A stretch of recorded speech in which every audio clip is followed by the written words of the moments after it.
एक नई समस्या उठ खड़ी हुई है। क्या मैं किसी अहंकार के कारण सर्वशक्तिमान, सर्वव्यापी तथा सर्वज्ञानी ईश्वर के अस्तित्व पर विश्वास नहीं करता हूं? मैंने कभी कल्पना भी न की थी कि मुझे इस समस्या का सामना करना पड़ेगा। लेकिन अपने दोस्तों से बातचीत के दौरान मुझे ऐसा महसूस हुआ कि मेरे कुछ दोस्त, यदि मित्रता का मेरा दावा गलत ना हो, मेरे साथ अपने थोड़े से संपर्क में इस निष्कर्ष पर पहुंचने के लिए उत्सुक हैं कि मैं ईश्वर के अस्तित्व को नकार कर कुछ जरूरत से ज्यादा आगे जा रहा हूं। और मेरे घमंड ने कुछ हद तक मुझे इस अविश्वास के लिए उकसाया है। जी हां, ये एक गंभीर समस्या है। मैं ऐसी कोई शेखी नहीं बघारता कि मैं मानवीय कमजोरियों से बहुत ऊपर हूं। मैं एक मनुष्य हूं और इससे अधिक कुछ नहीं। कोई भी इससे अधिक होने का दावा नहीं कर सकता। एक कमजोरी मेरे अंदर भी है। अहंकार मेरे स्वभाव का अंग है। अपने कॉमरेडों के बीच मुझे एक निरंकुश व्यक्ति कहा जाता था। यहां तक कि मेरे दोस्त श्री B.K. दत्त भी मुझे कभी-कभी ऐसा कहते थे। कई मौकों पर स्वेच्छाचारी कहकर मेरी निंदा भी की गई।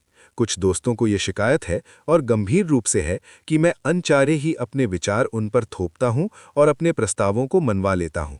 ये बात कुछ हद तक सही है। इससे मैं इनकार नहीं करता। इसे अहंकार भी कहा जा सकता है। जहां तक अन्य प्रचलित मतों के मुकाबले हमारे अपने मत का सवाल है, मुझे निश्चय ही अपने मत पर गर्व है, लेकिन ये व्यक्तिगत नहीं है। ऐसा हो सकता है कि ये केवल अपने विश्वास के प्रति न्यायोचित गर्व हो, और इसको घमंड नहीं कहा जा सकता। घमंड, या सही शब्दों में अहंकार, वस्तुतः स्वयं के प्रति अनुचित गर्व है। तो फिर क्या ये अनुचित गर्व है जो मुझे नास्तिकता की ओर ले गया, अथवा इस विषय का खूब सावधानी के साथ अध्ययन करने और उस पर खूब विचार करने के बाद मैंने ईश्वर पर अविश्वास किया? ये वो प्रश्न है जिसके बारे में मैं यहाँ बात करना चाहता हूँ। लेकिन पहले मैं ये साफ कर दूं कि आत्माभिमान और अहंकार दो अलग-अलग बातें हैं। पहली बात तो मैं ये समझने में पूरी तरह से असमर्थ रहा हूं कि अनुचित गर्व या वृथाभिमान किस प्रकार किसी व्यक्ति के ईश्वर में विश्वास करने के रास्ते में रोड़ा बन सकता है। मैं वास्तव में किसी महान व्यक्ति की महानता को मान्यता न दूं, ये तभी हो सकता है जब मुझे भी थोड़ा ऐसा यश प्राप्त हो गया हो जिसके या तो मैं योग्य नहीं हूं या मेरे अंदर वो गुण नहीं है जो कि इसके लिए आवश्यक अथवा अनिवार्य है। यहां तक तो समझ में आता है, लेकिन ये कैसे हो सकता है कि एक व्यक्ति जो ईश्वर में विश्वास रखता हो, सहसा अपने व्यक्तिगत अहंकार के कारण उसमें विश्वास करना बंद कर दे?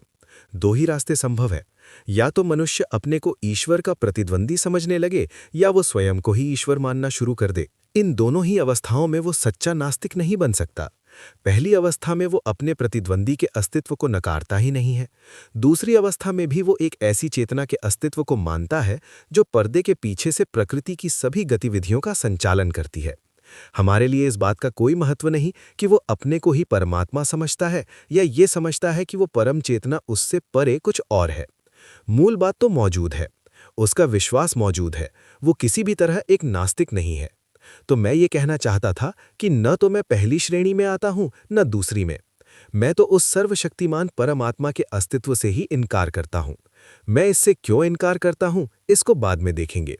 यहां तो मैं एक बात ये स्पष्ट कर देना चाहता हूं कि ये अहंकार नहीं है जिसने मुझे नास्तिकता के सिद्धांत को ग्रहण करने के लिए प्रेरित किया। न तो मैं एक प्रतिद्वंदी हूं, न ही एक अवतार, और न ही स्वयं परमात्मा। एक बात निश्चित है, ये अहंकार नहीं है जो मुझे इस भांति सोचने की ओर ले गया। इस अभियोग को अस्वीकार करने के लिए आइए तथ्यों पर गौर करें।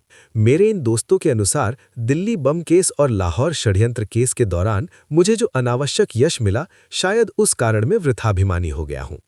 आइए देखें कि क्या ये पक्ष सही है। मेरा नास्तिकतावाद कोई अभी हाल की उत्पत्ति नहीं है। मैंने तो ईश्वर पर विश्वास करना तब छोड़ दिया था जब मैं एक अप्रसिद्ध नौजवान था, जिसके अस्तित्व के बारे में मेरे उपरोक्त दोस्तों को कुछ पता भी न था। कम से कम एक कॉलेज का विद्यार्थी तो ऐसे किसी अनुचित अहंकार को नहीं पाल पोस सकता जो उसे नास्तिकता की ओर ले जाए। यद्यपि मैं कुछ अध्यापकों का चहेता था तथा कुछ अन्य को मैं अच्छा नहीं लगता था, पर मैं कभी भी बहुत मेहनती अथवा पढ़ाकू विद्यार्थी नहीं रहा। अहंकार जैसी भावना में फंसने का तो कोई मौका ही न मिल सका। मैं तो एक बहुत लज्जालू स्वभाव का लड़का था, जिसकी भविष्य के बारे में कुछ निराशावादी प्रकृति थी, और उन दिनों में पूर्ण नास्तिक नहीं था। मेरे बाबा, जिनके प्रभाव में मैं बड़ा हुआ, एक रूढ़िवादी आर्य समाजी हैं। एक आर्य समाजी और कुछ भी हो, नास्तिक नहीं होता। अपनी प्राथमिक शिक्षा पूरी करने के बाद मैंने DAV स्कूल लाहौर में प्रवेश लिया और पूरे 1 साल उसके छात्रावास में रहा। वहां सुबह और शाम की प्रार्थना के अतिरिक्त मैं घंटों गायत्री मंत्र जपा करता था। उन दिनों में पूरा भक्त था। बाद में मैंने अपने पिता के साथ रहना शुरू किया। जहां तक धार्मिक रूढ़िवादिता का प्रश्न है, वो एक उदारवादी व्यक्ति है। उन्हीं की शिक्षा से मुझे स्वतंत्रता के ध्येय के लिए अपने जीवन को समर्पित करने की प्रेरणा मिली। किंतु वे नास्तिक नहीं हैं। उनका ईश्वर में दृढ़ विश्वास है। वे मुझे प्रतिदिन पूजा प्रार्थना के लिए प्रोत्साहित करते रहते थे। इस प्रकार से मेरा पालन पोषण हुआ। असहयोग आंदोलन के दिनों में मैंने राष्ट्रीय कॉलेज में प्रवेश लिया। यहां आकर ही मैंने सारी धार्मिक समस्याओं, यहां तक कि ईश्वर के बारे में उदारतापूर्वक सोचना, विचारना तथा उसकी आलोचना करना शुरू किया। पर अभी भी मैं पक्का आस्तिक था। उस समय तक मैंने अपने बिना कांटे व संवारे हुए लंबे बालों को रखना शुरू कर दिया था। यद्यपि मुझे कभी भी सिख या अन्य धर्मों की पौराणिकता और सिद्धांतों में विश्वास न हो सका था, किंतु मेरी ईश्वर के अस्तित्व में दृढ़ निष्ठा थी। बाद में मैं क्रांतिकारी पार्टी से जुड़ा। वहां पर जिस पहले नेता से मेरा संपर्क हुआ, वे तो पक्का विश्वास न होते हुए भी ईश्वर के अस्तित्व को नकारने का साहस नहीं कर सकते थे। ईश्वर के बारे में मेरे हठपूर्वक पूछते रहने पर वे कहते, जब इच्छा हो तब पूजा कर लिया करो। ये नास्तिकता है जिसमें इस विश्वास को अपनाने का साहस का अभाव है।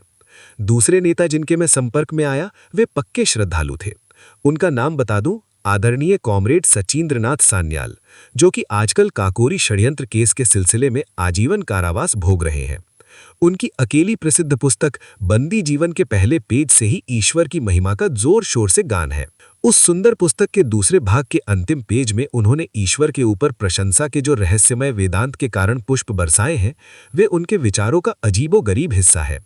28 जनवरी 1925 को पूरे भारत में जो द रेवोल्यूशनरी क्रांतिकारी पर्चा बांटा गया था, वो अभियोग पक्ष की कहानी के अनुसार उन्हीं के बौद्धिक श्रम का परिणाम है।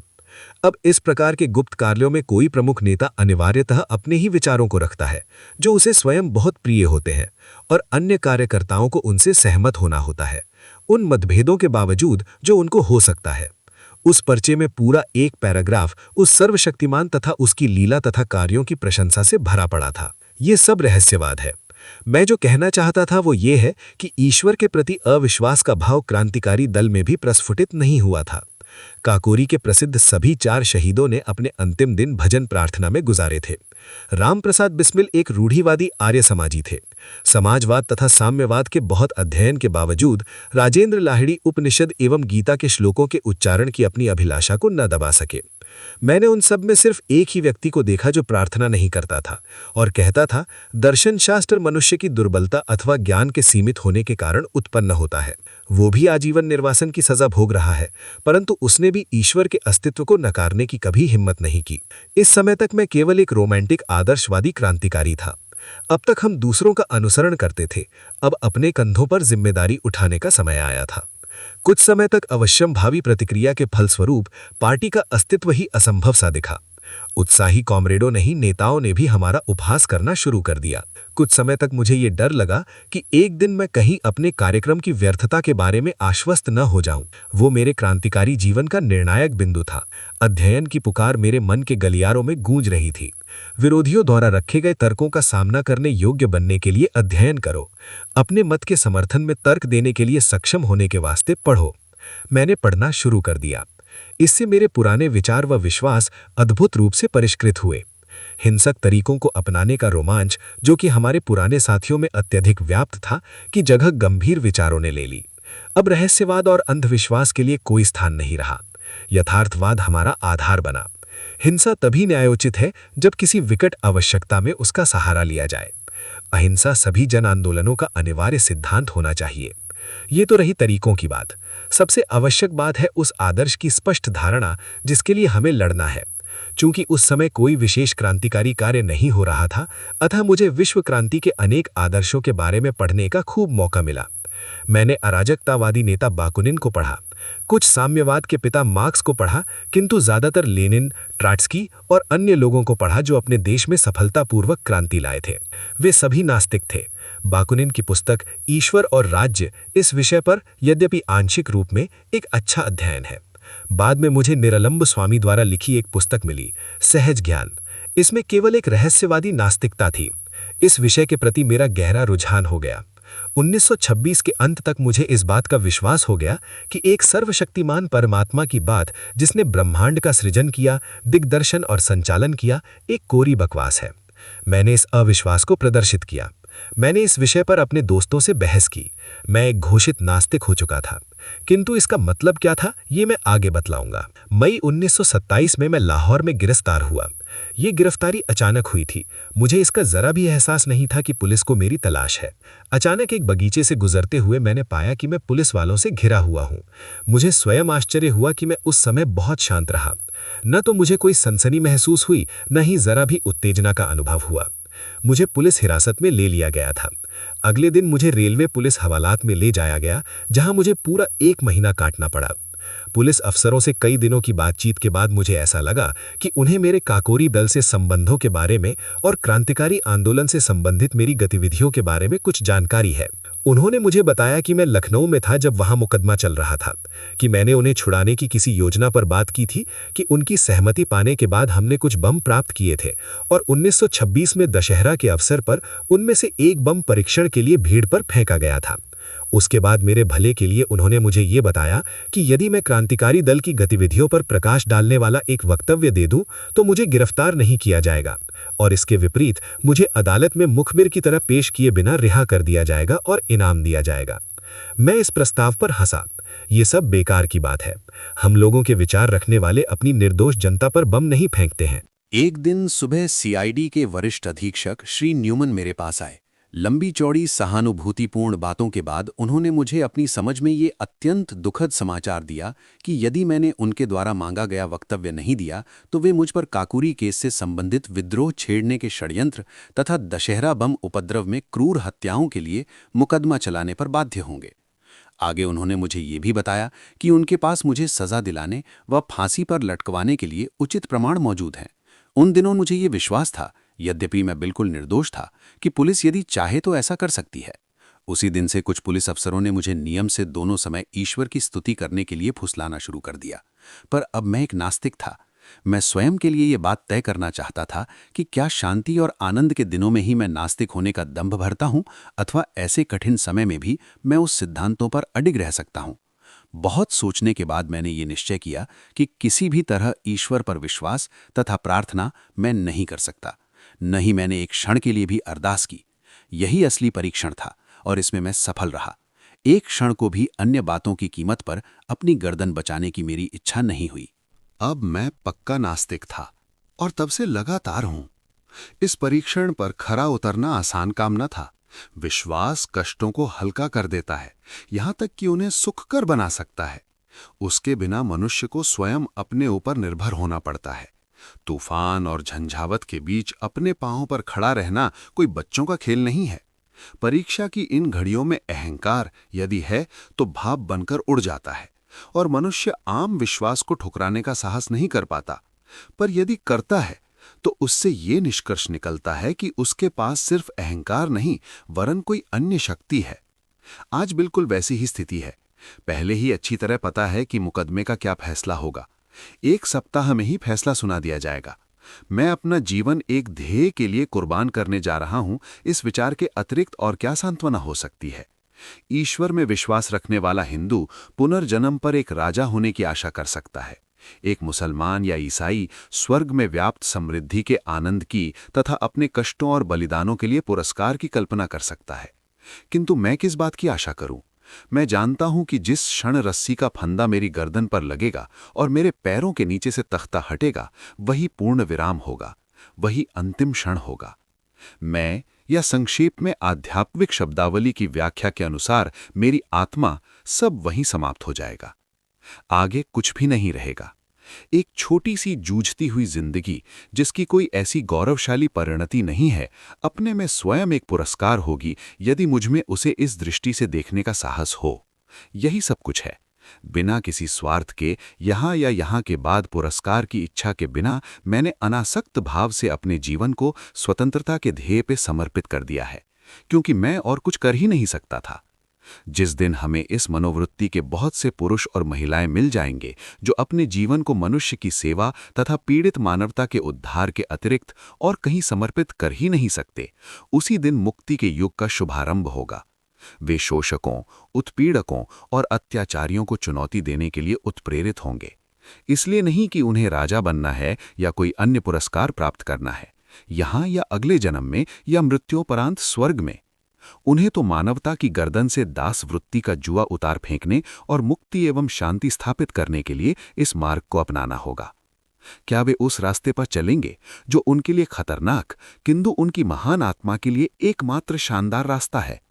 क्या अपने महान ध्येय के प्रति उनके गर्व को अहंकार कहकर उसका गलत अर्थ लगाया जाएगा? कौन इस प्रकार के घृणित विशेषण लगाने का साहस करता है? मैं कहता हूं कि ऐसा व्यक्ति या तो मूर्ख है या धूर्त है। हमें चाहिए कि उसे क्षमा कर दें, क्योंकि वो उस हृदय में उद्वेलित उच्च विचारों, भावनाओं, आवेगों तथा उनकी गहराई को महसूस नहीं कर सकता। उसका हृदय एक मांस के टुकड़े की तरह मृत है। उसकी आंखें अन्य स्वार्थों के प्रेत की छाया पड़ने से कमजोर हो गई हैं। स्वयं पर भरोसा करने के गुण को सदैव अहंकार की संज्ञा दी जा सकती है।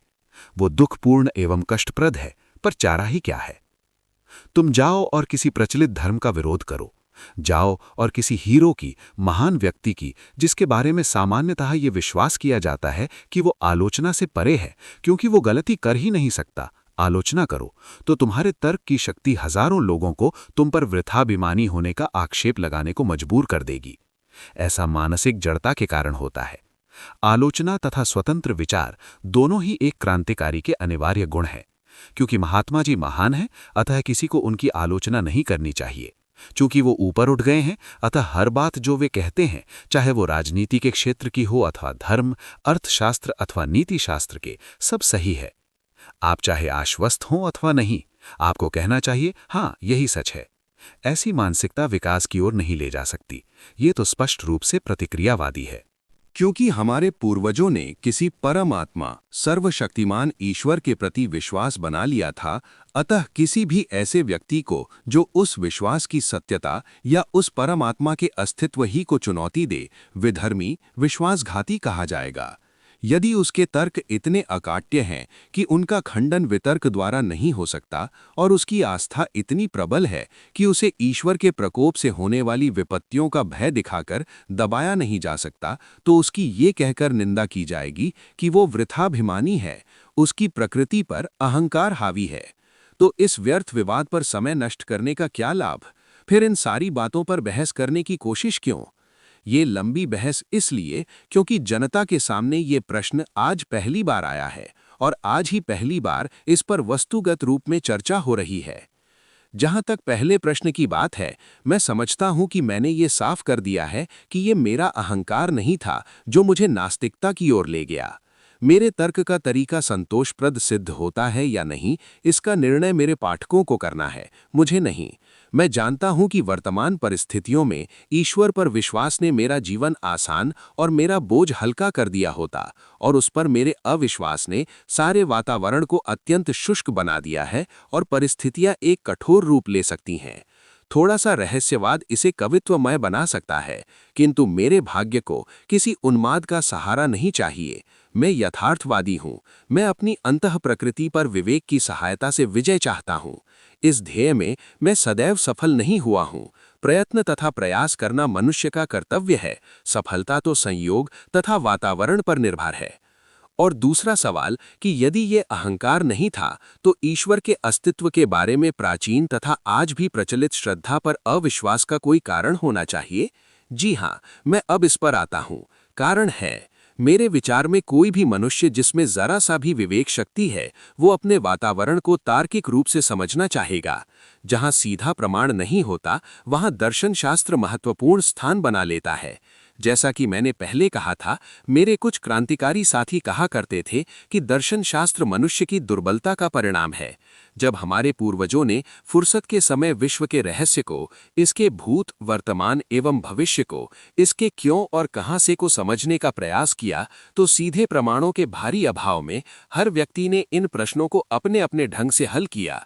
यही कारण है कि विभिन्न धार्मिक मतों के मूल तत्व में ही हमें इतना अंतर मिलता है, जो कभी कभी तो वैमनस्य तथा झगड़े का रूप ले लेता है। न केवल पूर्व और पश्चिम के दर्शनों में मतभेद है, बल्कि प्रत्येक गोलार्ध के विभिन्न मतों में आपस में अंतर है। एशियाई धर्मों में, इस्लाम तथा हिंदू धर्मों में जरा भी एक रूपता नहीं है। भारत में ही बौद्ध तथा जैन धर्म उस ब्राह्मणवाद से बहुत अलग है जिसमें स्वयं ब्राह्मणवाद व सनातन धर्म जैसे विरोधी मत पाए जाते हैं। पुराने समय का एक अन्य स्वतंत्र विचारक चार्वाक है। उसने ईश्वर को पुराने समय में ही चुनौती दी थी। ये सभी मत एक दूसरे के मूलभूत प्रश्नों पर मतभेद रखते हैं और हर व्यक्ति अपने को सही समझता है। यही तो दुर्भाग्य की बात है। बजाय इसके कि हम पुराने विद्वानों एवं विचारकों के अनुभवों तथा विचारों को भविष्य में अज्ञानता के विरुद्ध लड़ाई का आधार बनाएं और इस रहस्यमय प्रश्न को हल करने की कोशिश करें, हम आलसियों की तरह, जो कि हम सिद्ध हो चुके हैं, विश्वास की, उनके कथन में अविचल एवं संशयहीन विश्वास की चीख पुकार मचाते रहते हैं। इस प्रकार मानवता के विकास को जड़ बनाने के अपराधी हैं। प्रत्येक मनुष्य को जो विकास के लिए खड़ा है, रूढ़िगत विश्वासों के हर पहलू की आलोचना तथा उन पर अविश्वास करना होगा और उनको चुनौती देनी होगी। प्रत्येक प्रचलित मत की हर बात को हर कोने से तर्क की कसौटी पर कसना होगा। यदि काफी तर्क के बाद भी वो किसी सिद्धांत या दर्शन के प्रति प्रेरित होता है, तो उसके विश्वास का स्वागत है। उसका तर्क असत्य, भ्रमित और छलावा और कभी-कभी मिथ्या हो सकता है, लेकिन उसको सुधारा जा सकता है, क्योंकि विवेक उसके जीवन का दिशा सूचक है। लेकिन निरा विश्वास और अंधविश्वास खतरनाक है। ये मस्तिष्क को मूढ़ और मनुष्य को प्रतिक्रियावादी बना देता है। जो मनुष्य यथार्थवादी होने का दावा करता है, उसे समस्त प्राचीन विश्वासों को चुनौती देनी होगी। यदि वे तर्क का प्रहार न सह सके तो टुकड़े टुकड़े होकर गिर पड़ेंगे। तब उस व्यक्ति का पहला काम होगा तमाम पुराने विश्वासों को धाराशाही करके नए दर्शन की स्थापना के लिए जगह साफ करना। ये तो नकारात्मक पक्ष हुआ। इसके बाद सही कार्य शुरू होगा, जिसमें पुनर्निर्माण के लिए पुराने विश्वासों की कुछ बातों का प्रयोग किया जा सकता है। जहां तक मेरा संबंध है, मैं शुरू से ही मानता हूं कि इस दिशा में मैं अभी कोई विशेष अध्ययन नहीं कर पाया हूं। एशियाई दर्शन को पढ़ने की मेरी बड़ी लालसा थी, पर ऐसा करने का मुझे कोई संयोग या अवसर नहीं मिला। लेकिन जहां तक इस विवाद के नकारात्मक पक्ष की बात है, मैं प्राचीन विश्वासों के ठोसपन पर प्रश्न उठाने के संबंध में आश्वस्त हूं। मुझे पूरा विश्वास है कि एक चेतन परमात्मा का, जो कि प्रकृति की गति का दिग्दर्शन और संचालन करती है, कोई अस्तित्व नहीं है। हम प्रकृति में विश्वास करते हैं और समस्त प्रगति का ध्येय मनुष्य द्वारा अपनी सेवा के लिए प्रकृति पर विजय पाना है। इसको दिशा देने के लिए पीछे कोई चेतन शक्ति नहीं है। यही हमारा दर्शन है। जहां तक नकारात्मक पहलू की बात है, हम आस्तिकों से कुछ प्रश्न करना चाहते हैं। नंबर 1, यदि जैसा कि आपका विश्वास है कि एक सर्वशक्तिमान, सर्वव्यापक और सर्वज्ञानी ईश्वर है जिसने की पृथ्वी या विश्व की रचना की, तो कृपया करके मुझे ये बताएं कि उसने ये रचना क्यों की। कष्टों और आफतों से भरी इस दुनिया में असंख्य दुखों के शाश्वत और अनंत गठबंधनों से ग्रसित एक भी प्राणी पूरी तरह से सुखी नहीं। कृपया ये न कहें कि यही उसका नियम है। यदि वो किसी नियम में बंधा है तो वो सर्वशक्तिमान नहीं, फिर तो वो भी हमारी ही तरह गुलाम है। कृपया करके ये भी न कहें कि ये उसका शगल है। नीरो ने सिर्फ एक रोम जलाकर राख किया था। उसने चंद लोगों की हत्या की थी। उसने तो बहुत थोड़ा दुख पैदा किया अपने शौक और मनोरंजन के लिए, और उसका इतिहास में क्या स्थान है? उसे इतिहासकार किस नाम से बुलाते हैं? सभी विषैले विशेषण उस पर बरसाए जाते हैं। जालिम, निर्दयी, शैतान जैसे शब्दों से नीरो की भर्त्सना में पृष्ठ के पृष्ठ रंगे पड़े हैं। एक चंगेज खां ने अपने आनंद के लिए कुछ हजार जानें ले लीं, और आज हम उसके नाम से घृणा करते हैं। तब फिर तुम उस सर्वशक्तिमान अनंत नीरो को, जो हर दिन, हर घंटे और हर मिनट असंख्य दुख देता रहा है और अभी भी दे रहा है, किस तरह न्यायोचित ठहराते हो? फिर तुम उसके उन दुष्कर्मों की हिमायत कैसे करोगे जो हर पल चंगेज के दुष्कर्मों को भी मात दिए जा रहे हैं? मैं पूछता हूं कि उसने ये दुनिया बनाई ही क्यों थी? ऐसी दुनिया जो सचमुच का नर्क है, अनंत और गहन वेदना का घर है। सर्वशक्तिमान ने मनुष्य का सृजन क्यों किया, जबकि उसके पास मनुष्य का सृजन न करने की ताकत थी? इन सब बातों का तुम्हारे पास क्या जवाब है? तुम ये कहोगे कि ये सब अगले जन्म में इन निर्दोष कष्ट सहने वालों को पुरस्कार और गलती करने वालों को दंड देने के लिए हो रहा है।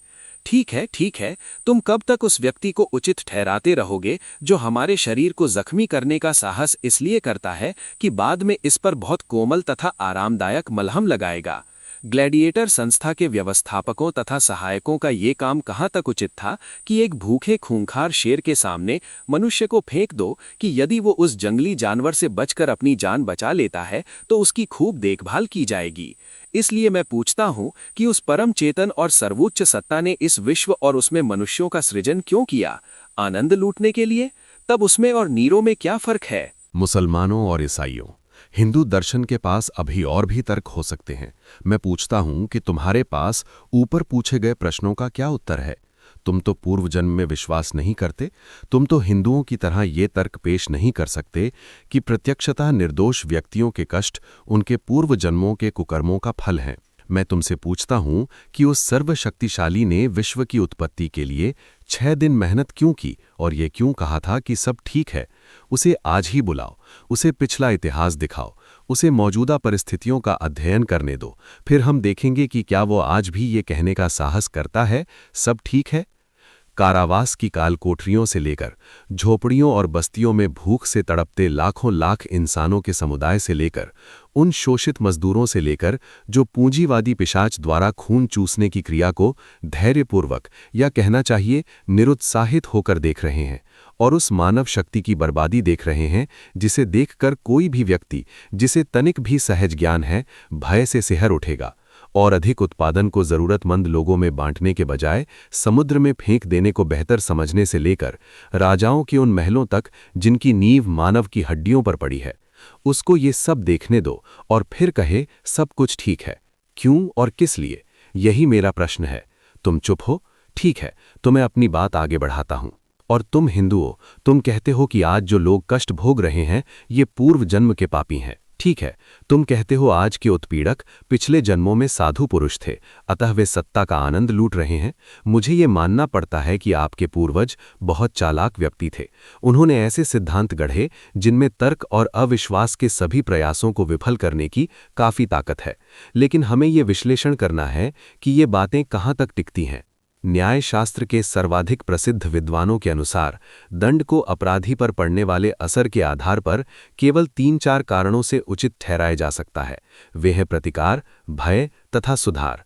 आज सभी प्रगतिशील विचारकों द्वारा प्रतिकार के सिद्धांत की निंदा की जाती है।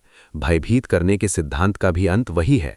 केवल सुधार करने का सिद्धांत ही आवश्यक है और मानवता की प्रगति का अटूट अंग है। इसका उद्देश्य अपराधी को एक अत्यंत योग्य तथा शांतिप्रिय नागरिक के रूप में समाज को लौटाना है। लेकिन यदि हम ये बात मान भी लें कि कुछ मनुष्यों ने पूर्व जन्म में पाप किए हैं, तो ईश्वर द्वारा उन्हें दिए गए दंड की प्रकृति क्या है? तुम कहते हो कि वो उन्हें गाय, बिल्ली, पेड़, जड़ी बूटी या जानवर बनाकर पैदा करता है। तुम ऐसे 84 लाख दंडों को गिनाते हो। मैं पूछता हूं कि मनुष्य पर सुधारक के रूप में इनका क्या असर है? तुम ऐसे कितने व्यक्तियों से मिले हो जो ये कहते हैं कि वे किसी पाप के कारण पूर्व जन्म में गधा के रूप में पैदा हुए थे? एक भी नहीं। अपने पुराणों से उदाहरण मत दो। मेरे पास तुम्हारी पौराणिक कथाओं के लिए कोई स्थान नहीं है। और फिर क्या तुम्हें पता है कि दुनिया में सबसे बड़ा पाप गरीब होना है? गरीबी एक अभिशाप है, वो एक दंड है। मैं पूछता हूं कि अपराध विज्ञान, न्याय शास्त्र या विधि शास्त्र के एक ऐसे विद्वान की आप कहां तक प्रशंसा करेंगे जो किसी ऐसी दंड प्रक्रिया की व्यवस्था करे जो कि अनिवार्यतः मनुष्य को और अधिक अपराध करने को बाध्य करे? क्या तुम्हारे ईश्वर ने ये नहीं सोचा था, या उसको भी ये सारी बातें मानवता द्वारा अकथनीय कष्टों के झेलने की कीमत पर अनुभव से सीखनी थी? तुम क्या सोचते हो? किसी गरीब तथा अनपढ़ परिवार जैसे एक चमार या मेहतर के यहाँ पैदा होने पर इंसान का भाग्य क्या होगा? चूंकि वो गरीब है इसलिए पढ़ाई नहीं कर सकता, वो अपने उन साथियों से तिरस्कृत और त्यक्त रहता है जो ऊंची जाति में पैदा होने की वजह से अपने को उससे ऊंचा समझते हैं। उसका अज्ञान, उसकी गरीबी तथा उससे किया गया व्यवहार उसके हृदय को समाज के प्रति निष्ठुर बना देता है। मान लो यदि वो कोई अपराध करता है तो उसका फल कौन भोगेगा? ईश्वर, वो स्वयं, या समाज के मनीषी? और उन लोगों के दंड के बारे में तुम क्या कहोगे जिन्हें दंभी और घमंडी ब्राह्मणों ने जानबूझकर अज्ञानी बनाए रखा तथा जिन्हें तुम्हारी ज्ञान की पवित्र पुस्तकों वेदों के कुछ वाक्य सुन लेने के कारण कान में पिघले सीसे की धारा को सहने की सजा भुगतनी पड़ती थी? यदि वे कोई अपराध करते हैं तो उसके लिए जिम्मेदार कौन होगा और उसका प्रहार कौन सहेगा? मेरे प्रिय दोस्तों, ये सारे सिद्धांत विशेषाधिकार प्राप्त लोगों के आविष्कार हैं। ये अपनी हथियाई हुई शक्ति, पूंजी तथा उच्चता को इन सिद्धांतों के आधार पर सही ठहराते हैं। जी हाँ, शायद वो अपटन सिंक्लेयर ही था जिसने किसी जगह लिखा था कि मनुष्य को बस आत्मा की अमरता में विश्वास दिला दो और उसके बाद उसका सारा धन व संपत्ति लूट लो, वो बिना बड़बड़ाए इस कार्य में तुम्हारी सहायता करेगा। धर्म के उपदेशकों तथा सत्ता के स्वामियों के गठबंधन से ही जेल, फांसी घर, कोड़े और ये सिद्धांत उपजते हैं। मैं पूछता हूं कि तुम्हारा सर्वशक्तिशाली ईश्वर हर व्यक्ति को उस समय क्यों नहीं रोकता जब वो कोई पाप या अपराध कर रहा होता है? ये तो वो बहुत आसानी से कर सकता है। उसने लड़ाकू राजाओं को या उनके अंदर लड़ने के उन्माद को समाप्त क्यों नहीं किया और इस प्रकार विश्व युद्ध द्वारा मानवता पर पड़ने वाली विपत्तियों से उसे क्यों नहीं बचाया? उसने अंग्रेजों के मस्तिष्क में भारत को मुक्त कर देने हेतु भावना क्यों नहीं पैदा की? वो क्यों नहीं पूंजीपतियों के हृदय में ये परोपकारी उत्साह भर देता कि वे उत्पादन के साधनों पर व्यक्तिगत संपत्ति का अपना अधिकार त्याग दें और इस प्रकार संपूर्ण श्रमिक समुदाय वरन समस्त मानव समाज को पूंजीवाद की बेड़ियों से मुक्त करें? आप समाजवाद की व्यावहारिकता पर तर्क करना चाहते हैं। मैं इसे आपके सर्वशक्तिमान पर छोड़ देता हूं कि वो इसे लागू करे। जहां तक जन सामान्य की भलाई की बात है, लोग समाजवाद के गुणों को मानते हैं पर वे इसके व्यावहारिक न होने का बहाना लेकर इसका विरोध करते हैं। चलो, आपका परमात्मा आए और वो हर चीज को सही तरीके से कर दे। अब घुमा फिरा कर तर्क करने का प्रयास न करें, वो बेकार की बातें हैं। मैं आपको ये बता दूं कि अंग्रेजों की हुकूमत यहाँ इसलिए नहीं है कि ईश्वर चाहता है, बल्कि इसलिए कि उनके पास ताकत है और हम में उनका विरोध करने की हिम्मत नहीं है।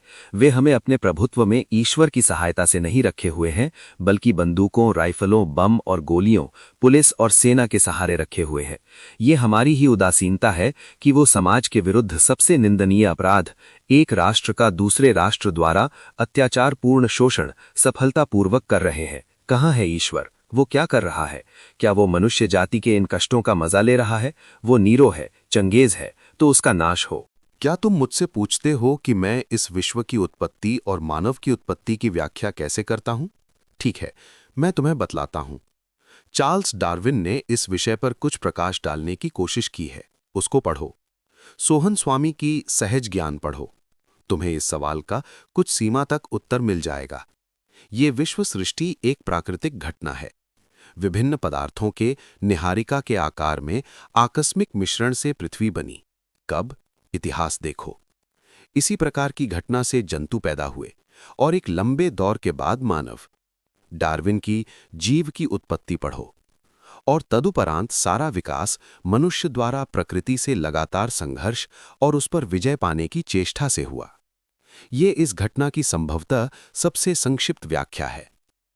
तुम्हारा दूसरा तर्क ये हो सकता है कि क्यों एक बच्चा अंधा या लंगड़ा पैदा होता है यदि ये उसके पूर्व जन्म में किए कार्यों का फल नहीं है तो? जीव विज्ञान वेत्ताओं ने इस समस्या का वैज्ञानिक समाधान निकाला है। उनके अनुसार इसका सारा दायित्व माता-पिता के कंधों पर है, जो अपने उन कार्यों के प्रति लापरवाह अथवा अनभिज्ञ रहते हैं जो बच्चे के जन्म के पूर्व ही उसे विकलांग बना देते हैं। स्वभावतः तुम एक और प्रश्न पूछ सकते हो, यद्यपि ये निरा बचकाना है।